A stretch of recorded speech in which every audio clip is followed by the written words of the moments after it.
Muy bien. Muy bien, ante todo, muy buenas tardes. Mil disculpas por la demora en la emisión de esta capacitación. Hemos tenido algunos problemas técnicos que ustedes entenderán que a veces sucede en este tipo de capacitaciones. Vamos a hablar el día de hoy acerca de la prevención de hostigamiento sexual. Mi nombre es Patricia Valverde, me desempeño como psicóloga de seguridad y salud laboral y vamos a conversar de este tema que resulta muy importante no solamente en este contexto, ¿no? Es más, el contexto puede hacernos pensar de que esto no podría darse y la realidad nos dice otra cosa, ¿no? Vamos a tener también un espacio de conversación que van a ser unos minutos previos a culminar esta capacitación para que podamos hacer llegar nuestras preguntas a través del chat o compartir quizás alguna situación que podamos también aprender todos de ella. Muy bien, vamos a comenzar entonces en relación a este tema. Bueno, la idea y el objetivo de esta capacitación es poder hablar del hostigamiento sexual, el tema de los requisitos legales en relación a ello y un marco normativo, las manifestaciones más frecuentes, obviamente las consideraciones básicas en relación a ello y las consecuencias que tiene este aspecto como una característica clara de violencia y también cuáles son las medidas preventivas en relación a esta situación.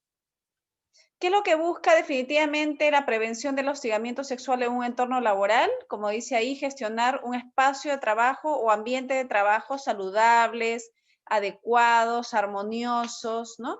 Esto lo recalca también mucho el reglamento de la Ley de Salud Mental, que la idea es eso, ¿no? Que sea un espacio que genere no solamente salud, sino que genere relaciones interpersonales adecuadas. Es importante recordar también que la definición de un factor de riesgo psicosocial, ¿no? Porque el tema del hostigamiento sexual laboral es un indicador claro de factor de riesgo psicosocial. Es importante recordar la definición de manera muy rápida, que son todas aquellas situaciones o condiciones que están dentro del entorno laboral y que están directamente relacionadas con las actividades o con las relaciones que nosotros tenemos con las diversas personas con las que laboramos y que puede afectar, ¿no? Por eso lo ponemos en rojo ahí, el bienestar o la salud física, emocional, psíquica y social de la persona y por ende también su desempeño y su productividad. Ahora, en este contexto, estos son los riesgos psicosociales más frecuentes que se siguen reportando o en todo caso que seguimos evidenciando, ¿no? A nivel organizacional. Definitivamente se encuentra el estrés laboral, el estrés crónico, ¿no? Y el síndrome de burnout relacionado a las características de la labor que venimos desempeñando y en las modalidades de trabajo que venimos desempeñando. Luego se encuentra el tema de, bueno, ahora un poco ha variado, ¿no? Está en segundo lugar el tema de los indicadores importantes de ansiedad, depresión o trastornos mixtos, ¿no? Y afectación en tema de salud mental. Y en tercer término se encuentra el tema del acoso laboral u hostigamiento sexual que también podría y va de la mano, ¿no? Que no es lo mismo, ¿no? Pero básicamente la ley ahorita está marcando el tema del hostigamiento sexual laboral manifestado de diferentes formas, ¿no? Pero es una realidad, decíamos, el distanciamiento físico, a pesar de que obviamente estamos trabajando quizás en una modalidad de trabajo remota o en una modalidad de trabajo mixta, no excluye que pueda darse alguna de estas situaciones. Ahora, decíamos, existe un marco normativo que habla de ello y este marco normativo habla de la ley de sanción y hostigamiento sexual, como ustedes verán, que no es reciente, esto salió en el año 2003, ¿no? La ley 27942. Sin embargo, recién el año pasado, después de 16 años, sale su reglamento en relación a esta ley. Es por eso es que se comienza a hablar de una manera digamos, quizás con más fuerza, ¿no? Y quizás con más decisión, hablar claramente de este tema en todas las organizaciones por la exigencia que hay, o sea, hay una obligatoriedad legal de manejar este tema y también obviamente está enmarcada en la Ley de Seguridad y Salud de Trabajo, ¿no? La 29783 y esto lo recalca, lo decía hace un momento, el reglamento de la Ley de Salud Mental, donde menciona la importancia no solamente de gestionar espacios de trabajo saludables, armoniosos, sino tener una tolerancia cero a todo indicador de hostigamiento sexual laboral. Entonces, ingresando ya directamente en el tema, es importante considerar y tener claro algunos aspectos generales, partiendo de qué realmente es el hostigamiento sexual laboral, ¿no? O sea, qué realmente nos quiere mostrar cuando hablamos de esto. En primer lugar, es claro y es importante recordar o tener en cuenta que toda indicador o manifestación de hostigamiento sexual en el ámbito laboral es una manifestación de violencia. ¿Ya? Esto es importante resaltarlo, ¿no? Sin embargo, muchas veces muy naturalizada y normalizada en nuestros contextos de interrelación con el otro, ¿no?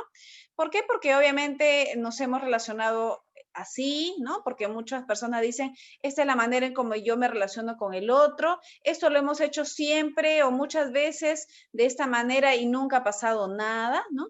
Y ahora sí, ¿no? Está contextualizado de esa forma y entender que no solamente, a pesar que se habla de hostigamiento sexual, tiene que ver con manifestaciones sexuales, sino también con manifestaciones de naturaleza sexista.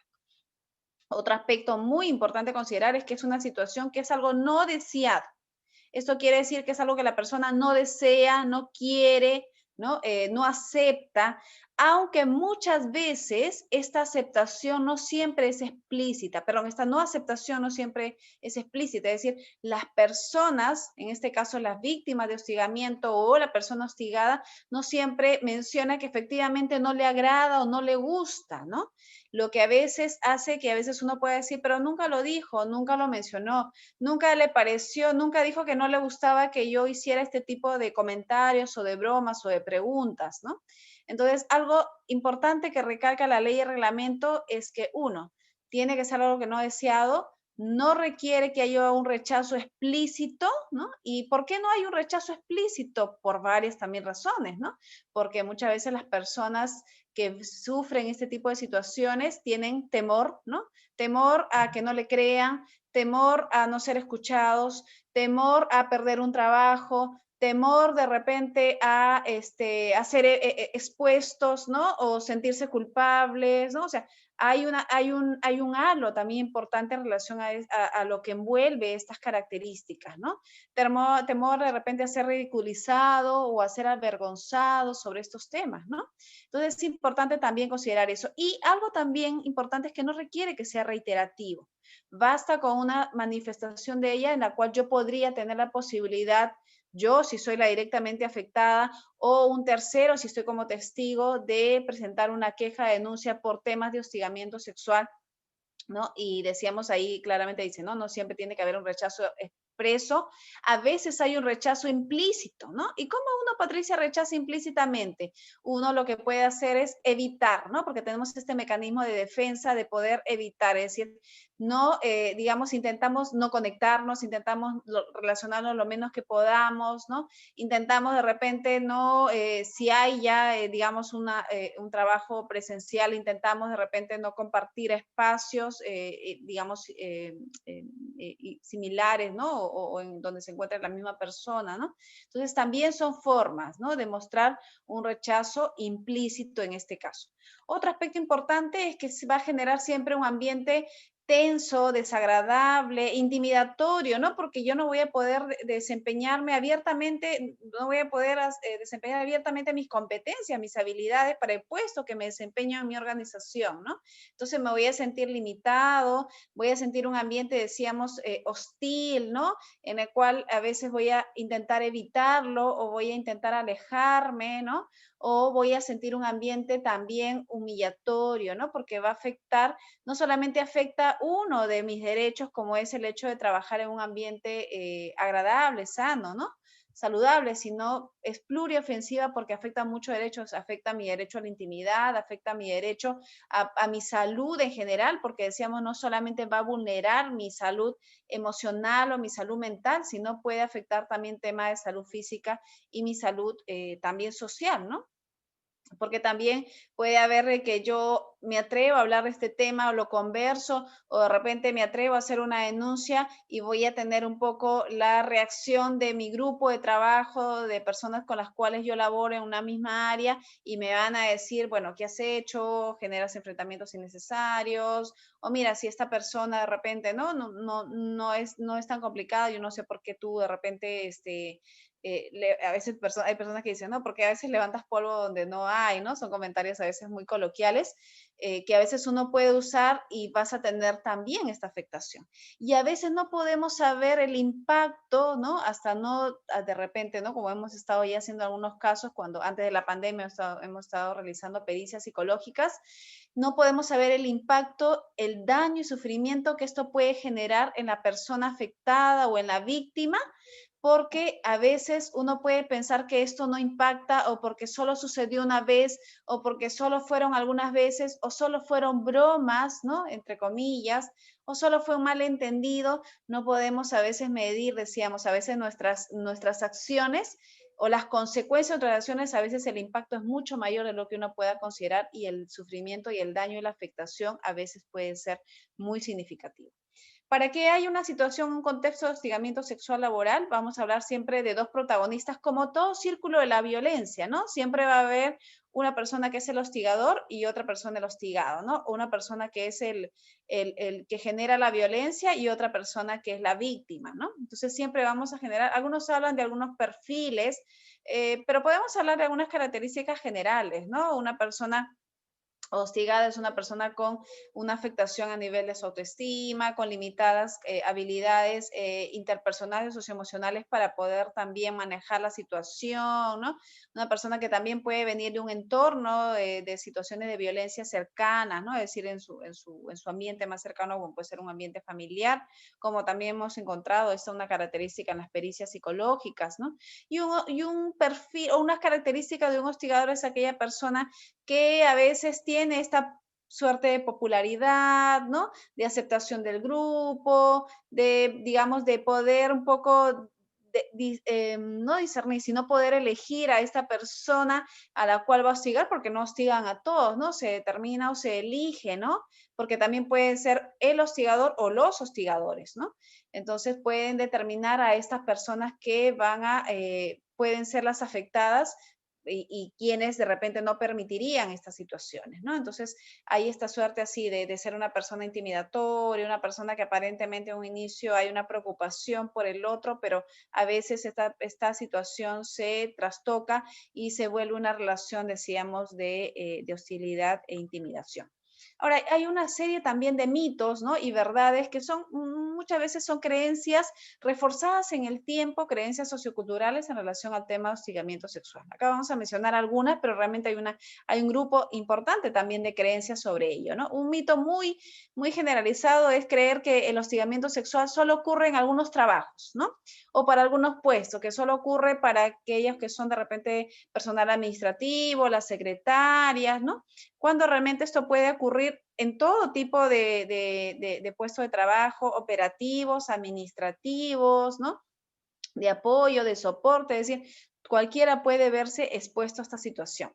Ahora, pensar que cuando hablamos de hostigamiento sexual estamos hablando, como se dice, de términos mayores, ¿no? Es decir, que de repente uno puede pensar en que se dan cuando hay un tocamiento o cuando hay, decíamos, esta reiterancia en una situación y no consideramos una situación de hostigamiento sexual cuando hay miradas, cuando hay comentarios, cuando hay bromas, ¿no? O cuando hay expresiones que decíamos al otro no le gusta o le desagrada.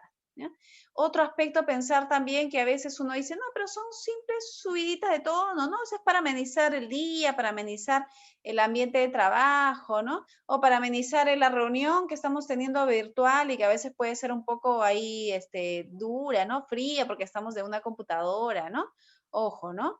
Hay que cuidar, ¿no? Esa situación porque es importante porque esto yo creo que marca un hito en la forma en cómo hemos aprendido a relacionarnos y cómo tenemos que desaprender en establecer las relaciones con el otro, ¿no?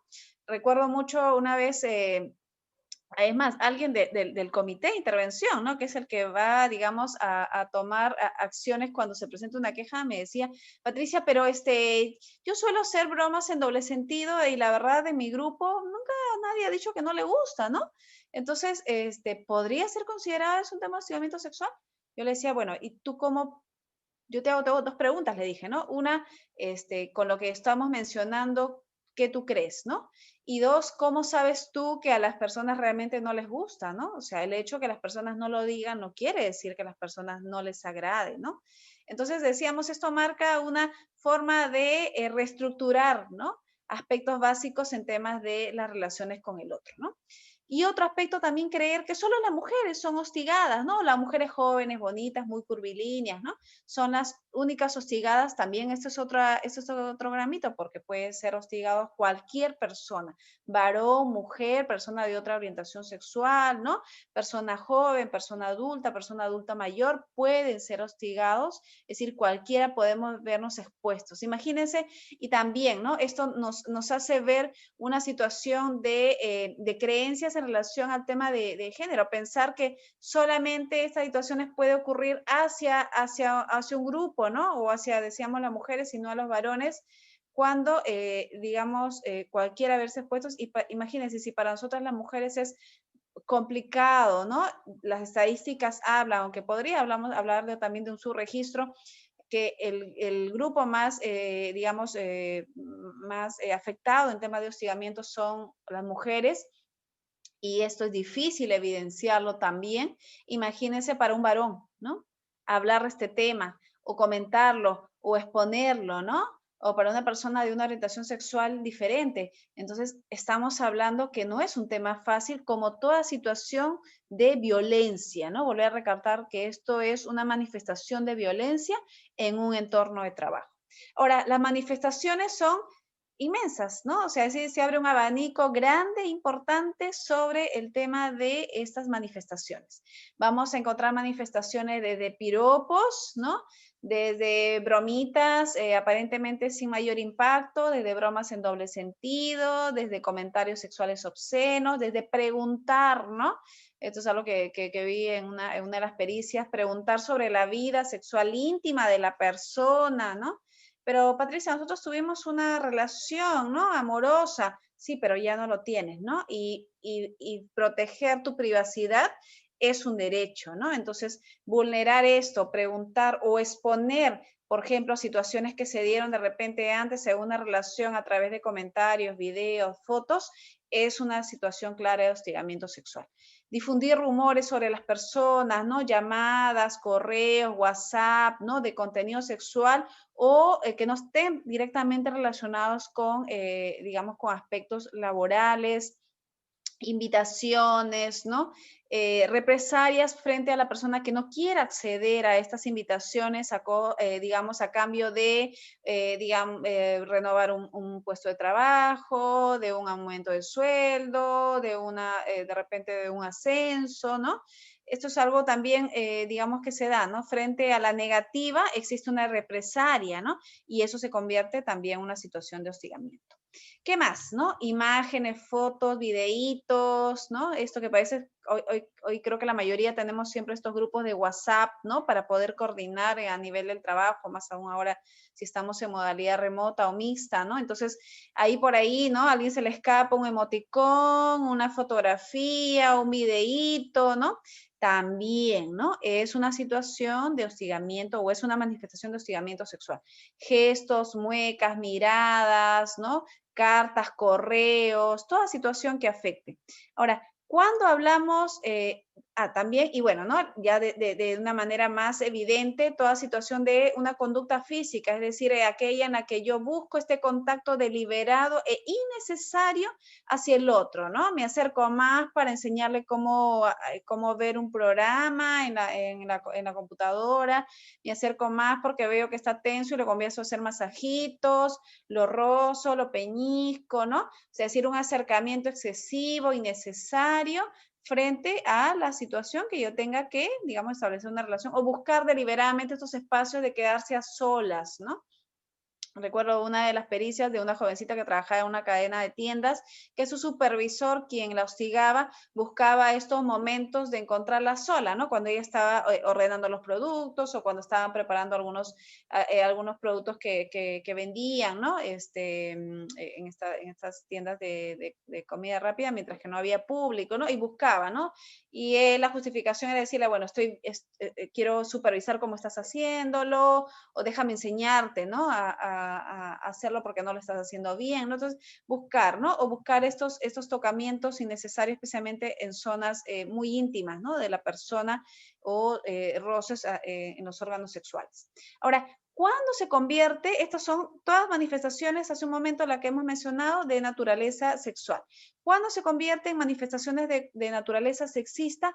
Cuando hay estos estereotipos, ¿no? Cuando mantenemos también estas creencias socioculturales que marca los estereotipos en los cuales yo creo que es lo que creo que debería ser un varón, que creo que lo que debería ser una mujer, o las diferenciaciones por temas de género, ¿no? Cuando tenemos no tenemos claro este aspecto de equidad de género. Entonces comenzamos a tener manifestaciones de bromas, ¿no? Estas bromas, digamos, discriminatorias del varón o la mujer, ¿no? O digamos, forma de expresarnos también denigrantes porque eres varón, porque eres mujer, este humor sexista, ¿no? O ridiculizar a alguien por su condición, ¿no? Por ser varón, por ser mujer o por una orientación sexual diferente, ¿no? O asignar trabajos, ¿no? De menor valía para el puesto que desempeña la persona también, ¿no? Por esta creencia o este estereotipo que yo manejo, o de repente también, ¿no? Mostrar un trato desfavorable porque de repente la mujer salió embarazada o es mamá, ¿no? O es mujer lactante. Entonces, este tipo de conductas explícitas o implícitas, discriminatorias, restrictivas o limitativas por la condición de la persona de varón, mujer u orientación sexual, son conductas de naturaleza sexista y son catalogadas dentro del grupo de hostigamiento sexual laboral. Ahora, decíamos, los efectos son diversos, ¿no? Impacta no solamente en el ámbito individual, sino impacta también en el ámbito laboral y en el ámbito social. A nivel individual, una de las situaciones que hemos podido corroborar cuando hemos realizado las pericias psicológicas, y lo dice la literatura, y comienza a ver, ¿no? Indicadores a nivel de afectación del funcionamiento del cuerpo, ¿no? Comienza a afectarse el sueño, la alimentación, el estado de ánimo se afecta, las relaciones interpersonales comienzo a aislarme, comienza a haber indicadores a nivel psicosomático, ¿no? Dolores de cabeza, tensión muscular, digamos, afectación a nivel gastrointestinal, ¿no? A nivel de piel, es decir, comienza a evidenciarse indicadores de ansiedad, de depresión, ¿no? Pero que la causa o el trasfondo es este aspecto de hostigamiento sexual, ¿no? Comienzo a aislarme, comienza a haber una suerte de desesperanza porque pienso que nadie me va a poder ayudar o nadie va a creer, otras las cosas que perturba a las víctimas de temas de hostigamiento sexual es cómo voy a corroborar, es decir, ya, me animo a hacer la denuncia, pero ¿cómo puedo evidenciar esto si no tengo ninguna prueba, ¿no? Si solamente tengo de repente mi palabra versus la palabra de la otra persona, ¿no? Entonces, eso también es algo que afecta mucho, ¿no? E impacta mucho emocionalmente. Hay una afectación a nivel de la autoestima, las personas comienzan a tener, decíamos ya, a veces indicadores o síndromes de ansiedad o de depresión, o síndromes o trastornos ya, ¿no? La diferencia entre un síndrome y un trastorno es el impacto en la salud mental y el tiempo, ¿no? Que esto se presenta también, ¿no? Trastornos mixtos o afectaciones de estrés postraumático cuando ha habido situaciones mucho más o reiterativas o constantes o de un impacto mayor en temas de los tipos de hostigamiento sexual que he podido evidenciar, porque a veces no solamente puedo ser víctima de una manifestación, puedo ser víctima de varias, ¿no? Ahora, a nivel laboral vamos a encontrar una persona bastante dispersa, que poco se puede concentrar en su trabajo, que comienza a equivocarse muchas veces y a veces no entendemos por qué, cuando antes tenía un buen desempeño, comienza, decíamos, a aislarse del grupo, comienza de repente a comunicarse menos, a coordinar menos, y algo que también hemos evidenciado porque ¿no? Hay que contrastar lo que dice, ¿no? Digamos, la literatura versus, ¿no? La práctica o en el cotidiano, ¿no? Cuando vamos haciendo las entrevistas y evaluaciones a las víctimas, vamos encontrando, ¿no? Personas que a veces por esta situación, ¿no? No solamente se equivocan, sino pueden estar más propensos a situaciones de incidentes o accidentes laborales, ¿no? Caídas, golpes, ¿no?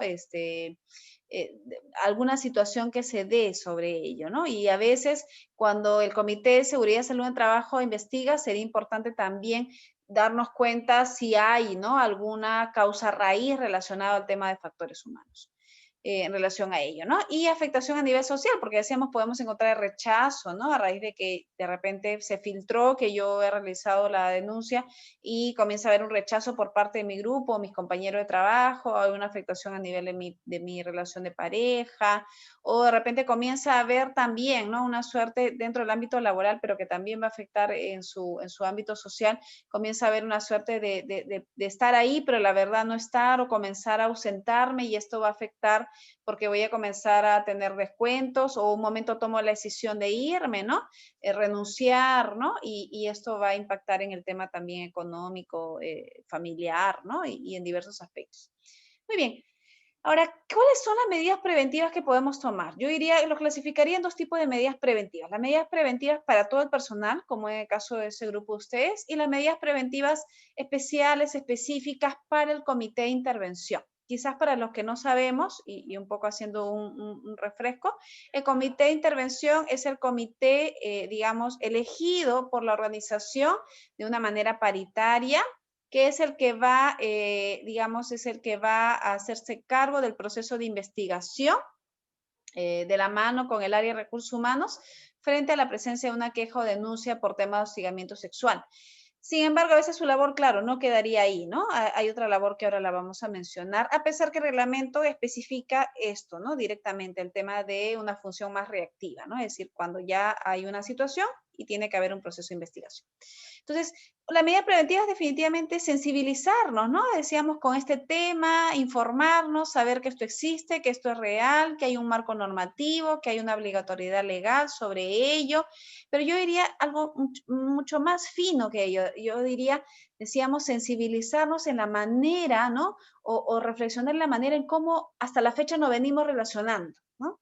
Hasta la fecha en cómo hemos venido manejando las relaciones y si en alguna vez, ¿no? Y en algún momento quizás pueda haber yo, ¿no? Mostrado alguna manifestación de hostigamiento sexual, probablemente quizás por desconocimiento, queremos llamarlo de esta manera, ¿no?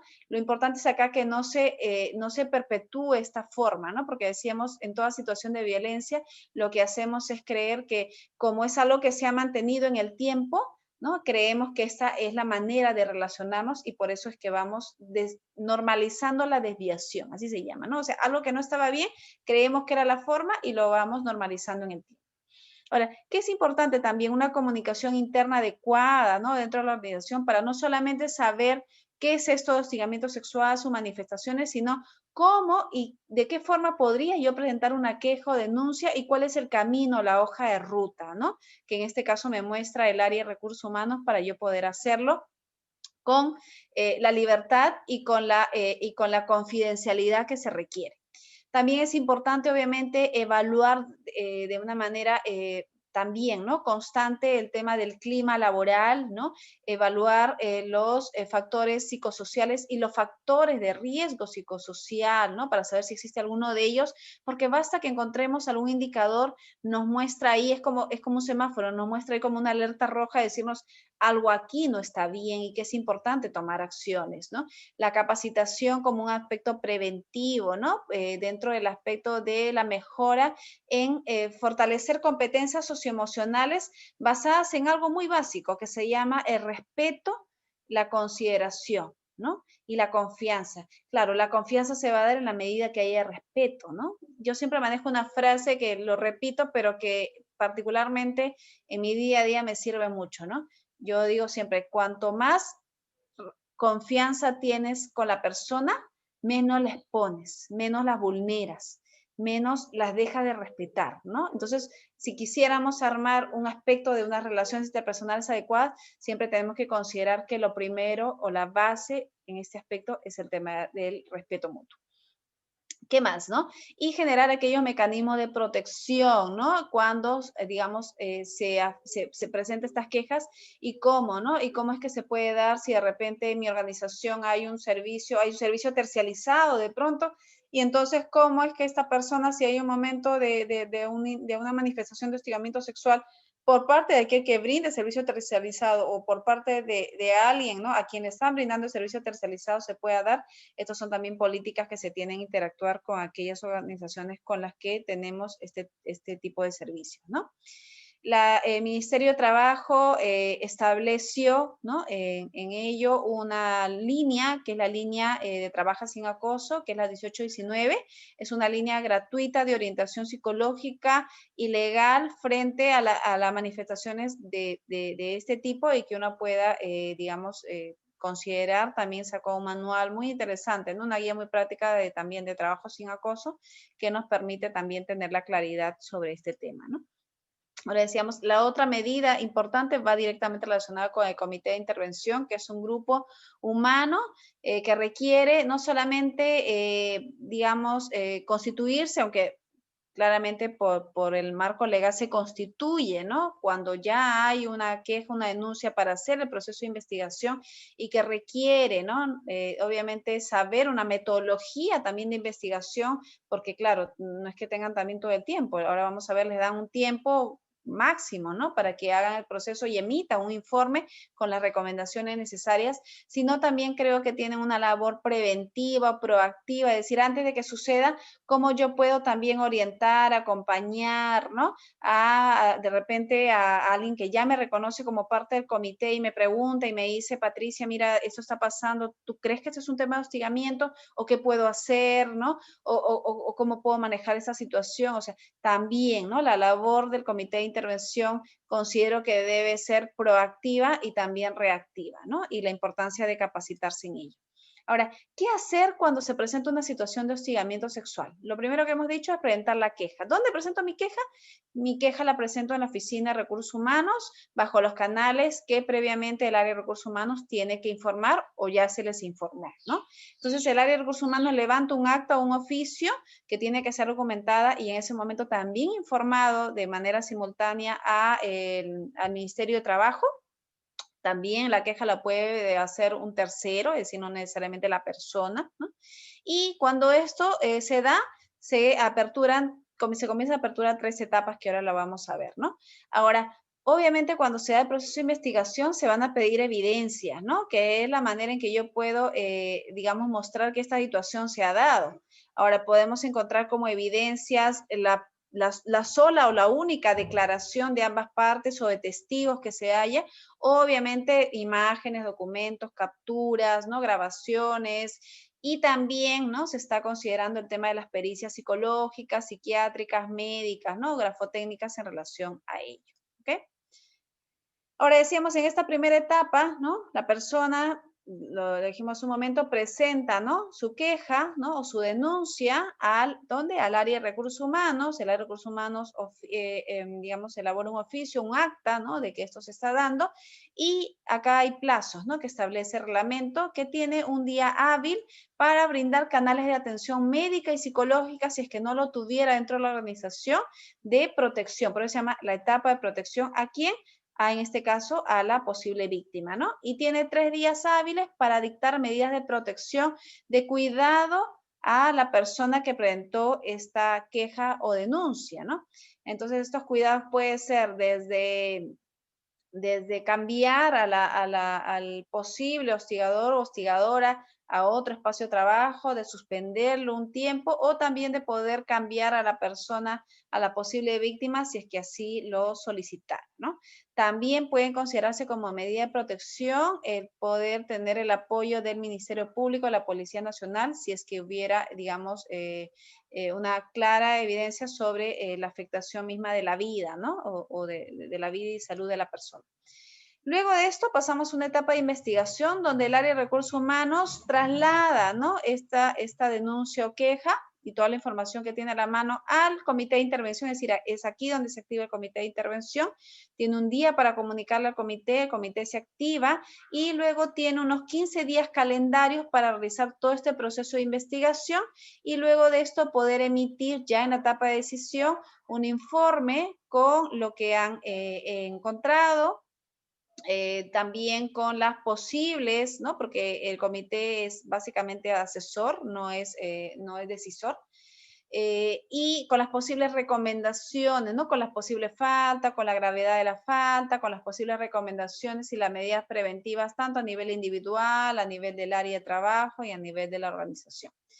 Luego trasladan este informe ya en la etapa de decisión nuevamente al área de recursos humanos, tiene un día hábil para ello y el área de recursos humanos tiene 10 días hábiles para que ambas partes que son comunicadas también de esta información tengan o puedan presentar los alegatos si es que hubiera, ¿no? Y luego, después de ello, recién el área de recursos humanos emite, ¿no? Una resolución interna, ¿no?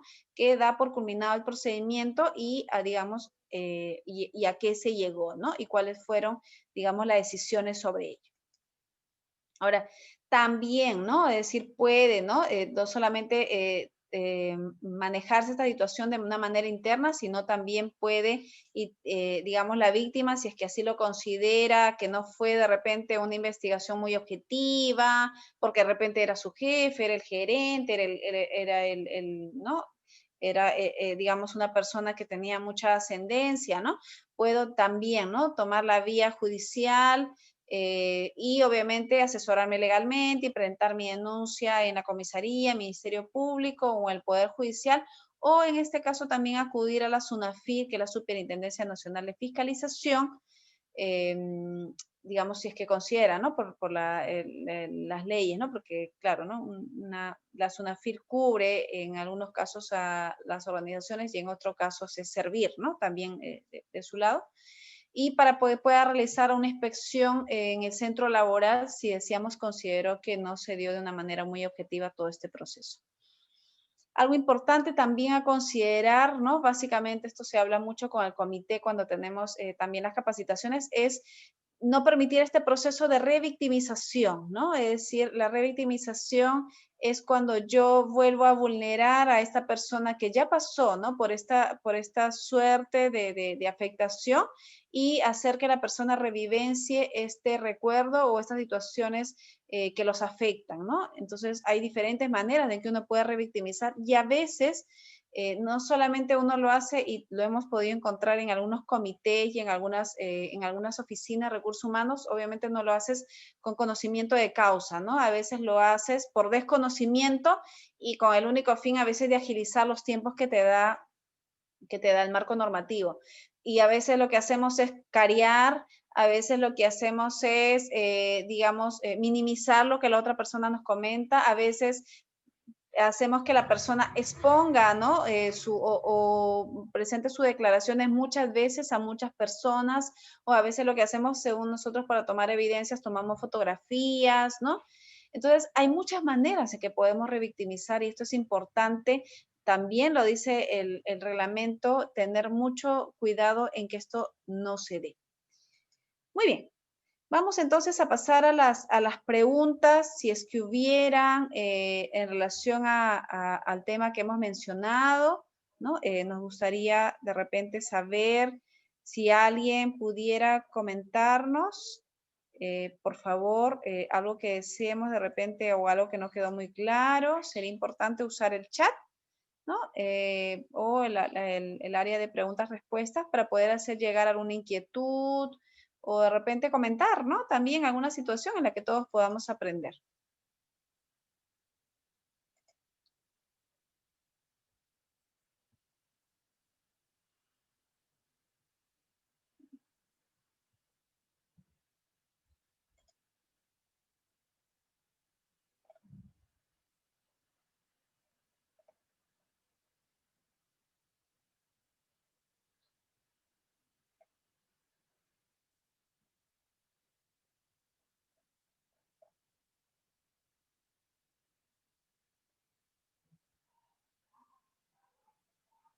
¿Alguien que desee comentar alguna ¿Algo en relación a ello?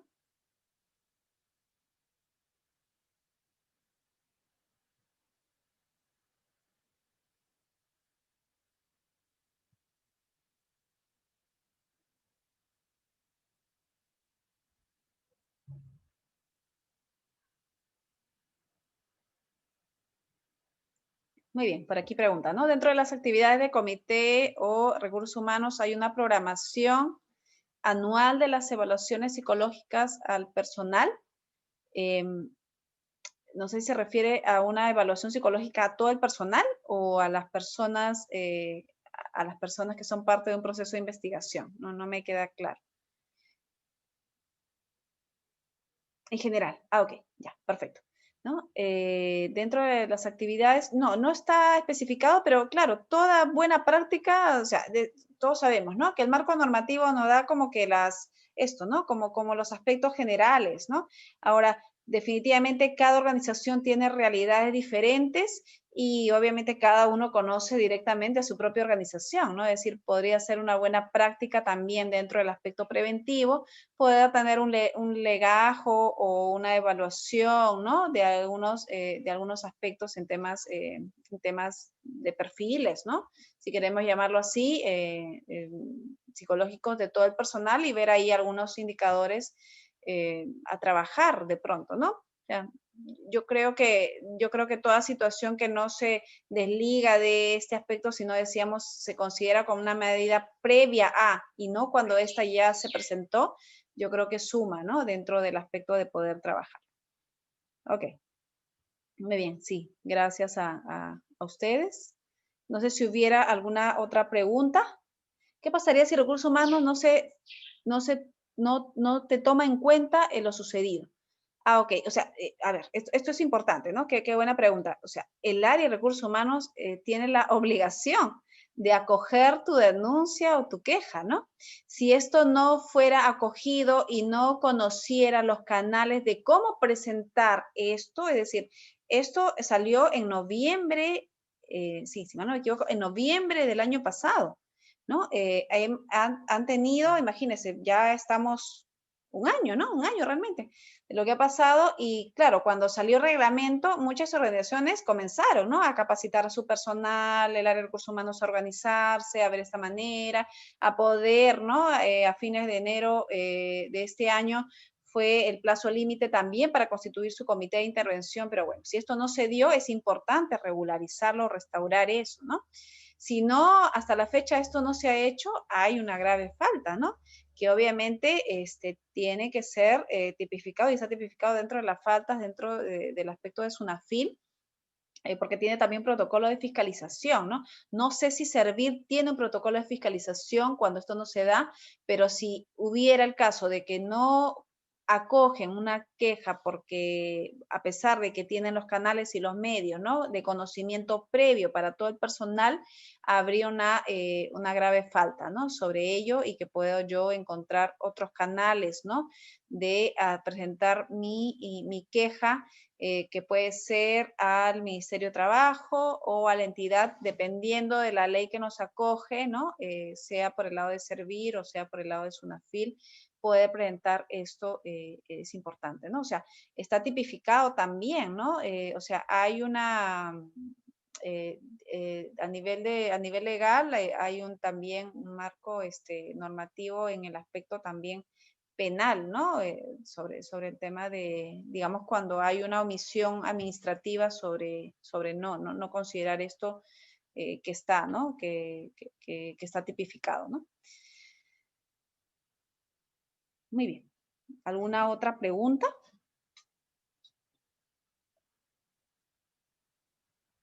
Muy bien. Bien. Me parece que no. A ver, por aquí. Bien. ¿Qué pasaría si no te hace caso? Ya respondimos. Una consulta. ¿A dónde o a quién se dirige el documento si se le pasara esta situación?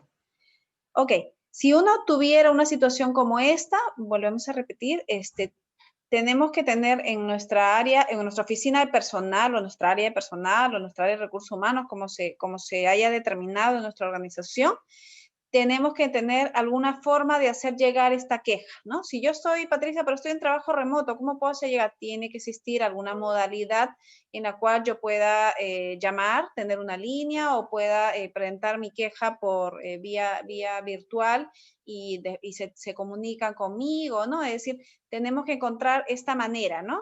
De poder hacerlo y si no la conocemos hasta la fecha, es responsabilidad del área de recursos humanos tener que informar sobre ello, ¿no? Es decir, encontrar la forma. Es decir, y este documento o esta queja, a la pregunta también que están haciéndola, se dirige inicialmente al área de recursos humanos, quien acoge la queja o denuncia y se activa ahí esta primera etapa de protección para tomar, para considerar las medidas de garantía, ¿no? Y de cuidado y de preservar, ¿no? La vida y salud de la persona que en este caso está presentando la denuncia, que podría ser la víctima directa, es decir, el propio protagonista, o también podría ser un tercero. Muy bien. Las personas que pasan este acoso sexual tendrían que pasar una terapia psicológica. Sí, o sea, como organización tengo la obligación de brindarle atención médica y psicológica, ¿no? Dependiendo de lo que se encuentre, ¿no? Porque claro, el impacto no siempre puede ser, va a depender mucho de la persona, de la manifestación de hostigamiento, de la reiterancia, va a depender de muchos aspectos, ¿no? Va a depender mucho, pero lo importante y lo que está normado es que existe una obligatoriedad de brindarle las atenciones médicas y psicológicas. Dependiendo de esta evaluación inicial, se determinará si la persona requiere o no pasar por alguna intervención psicológica, ¿no? O de repente con otro profesional de la salud mental o también médica, ¿no? O sea, va a depender mucho de esta primera atención, que es algo también obligatorio dentro de la etapa de protección que tiene que brindar el área de recursos humanos, ¿no? O sea, y esto es importante esta pregunta, ¿no?